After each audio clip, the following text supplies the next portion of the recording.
Top UN expert warns of deteriorating situation in Haiti. It's apocalyptic.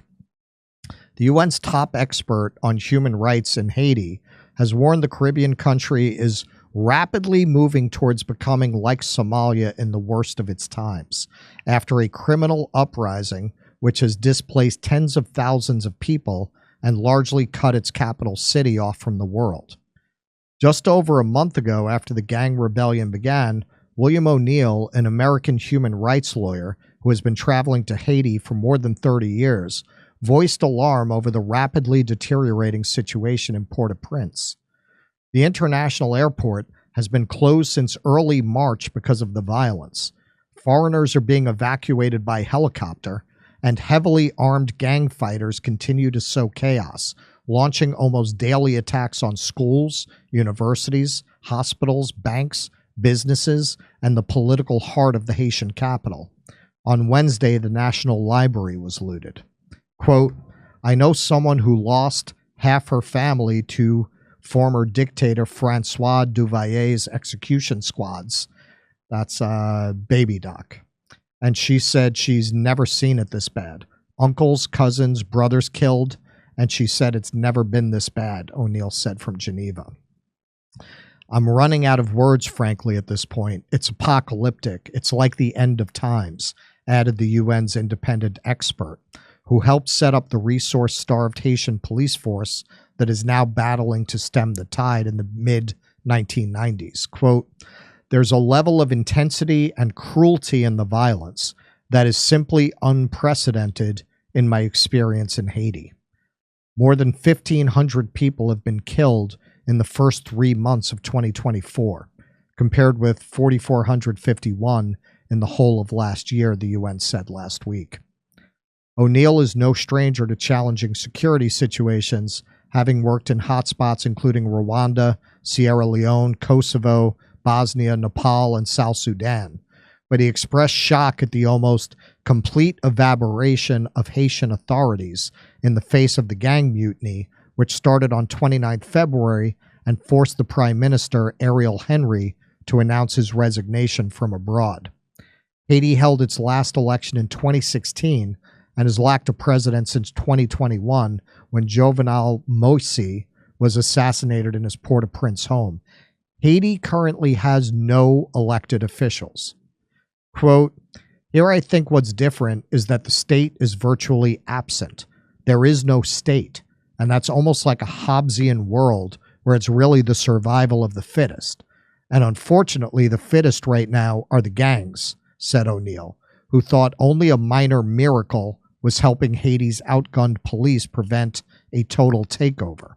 So far, the bulk of the violence has been confined to Port-au-Prince, up to 90% of which is now estimated to be controlled by Haiti's powerful, politically connected gangs. More than 53,000 people have fled the capital in recent weeks, according to the UN. However, O'Neill feared the turmoil could soon engulf other parts of the country, fueling a massive exodus of refugees to the U.S. and Dominican Republic, which shares the island of Hispaniola with Haiti. If it all just completely goes hell in a handbasket and it spreads out of Port-au-Prince to the countryside, you'll have lots of people getting on boats. You're going to see them take whatever risk to get out of there. And we actually saw that last, I think, under the Duvaliers. You used to see Haitian boat people coming over to escape their regime. O'Neill believed that nightmarish scenario was weeks away at worst, months at best.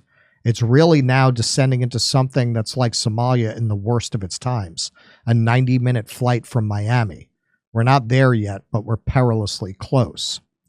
Despite his grim prognosis, O'Neill believed the situation could be reversed.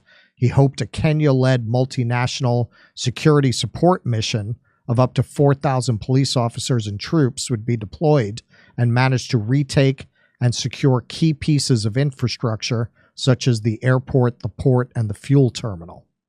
O'Neill suspected the rebellion was not about seizing power, but rather deterring the deployment of foreign security forces and intimidating politicians involved in a transitional council being set up to choose new leaders and restore order. He said Haiti's almost total lack of government was essential to the gang's lucrative illegal activities, including kidnapping, gun running, drug trafficking, and extortion. I can't read their minds, but it seems as though they're targeting people or institutions that could be involved in a change, a transition from this catastrophe to something different. They're not interested in changing Haitian society or good governance or anything like that, O'Neill said of the gangs. Now, this is interesting because, honestly, there's been some back and forth among left voices about what these gangs represent, particularly the figure of barbecue. Frankly, I think Haitian history and culture is something that very few people have a good enough handle on to venture an opinion. We and Jimmy spoke a little bit with Danny Shaw. He's one of the very few experts that we have access to on this subject. Quote, I don't think they want to take over. This is not like the Maoists in Nepal or Colombia's FARC. There's no ideology here to take over the state and run things. I think they want to keep a very weak, ineffective, and largely absent state so that they can fill the void and keep control. Any thoughts on that before we get to this video, Keaton? Well, I mean, isn't that how a lot of governments are formed? Really?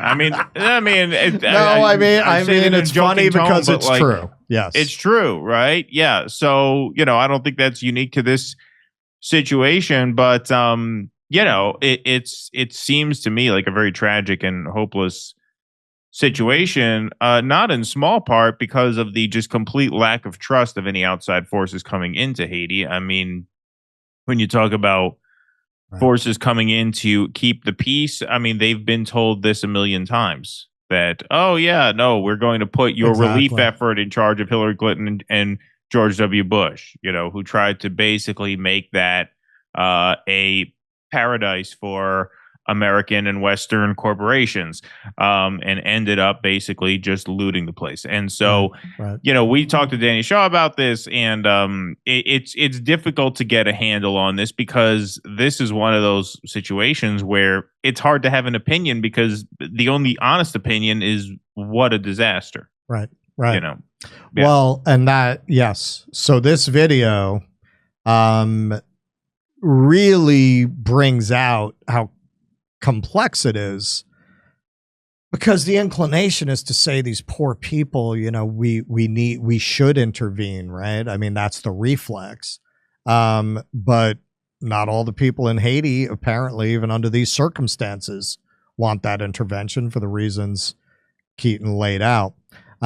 So let's take a look at this. It's a very interesting perspective.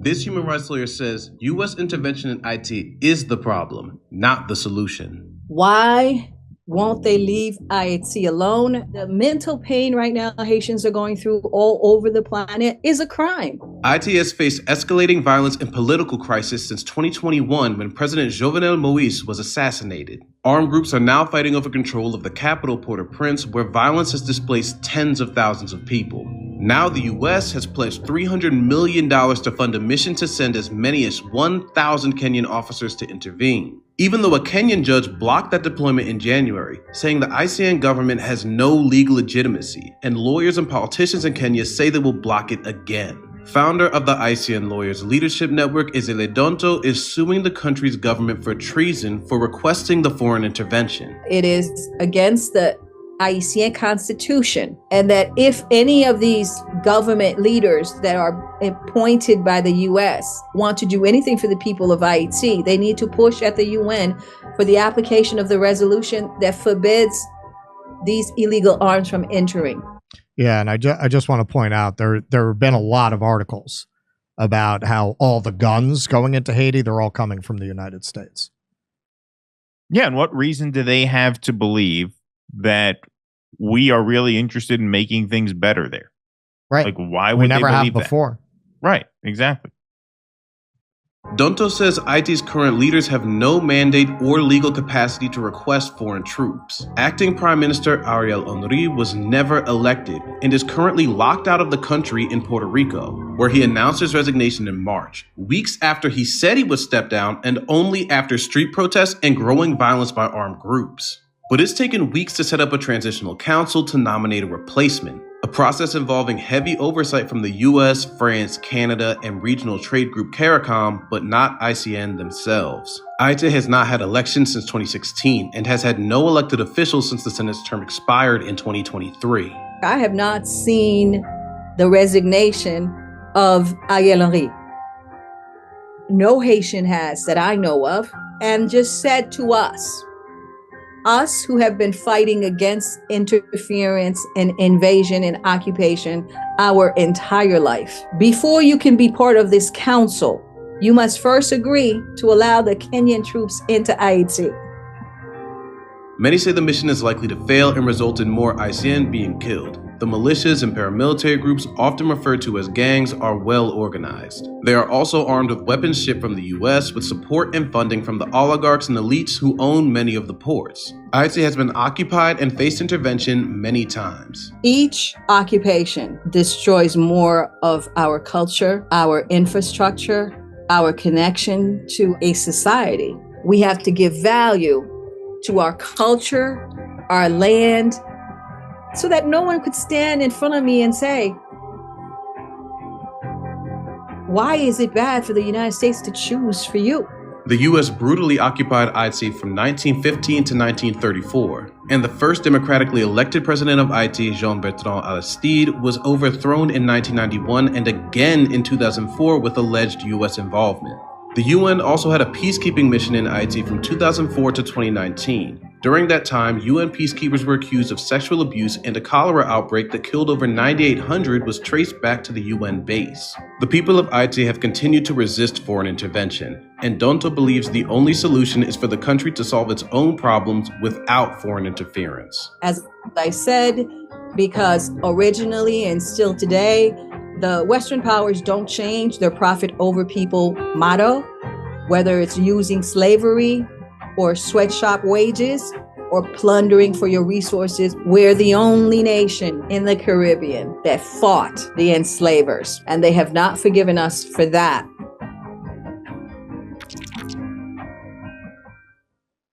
So, what do you do with that? You know, on the one hand, you have this UN observer who we're going to take as an honest observer. We've heard other reports like this, that the country's overrun by gangs and violence, and people are fleeing, and just rampant murder and attacks. And on the other hand, there's a Haitian human rights lawyer saying, "Leave us alone, let us work it out."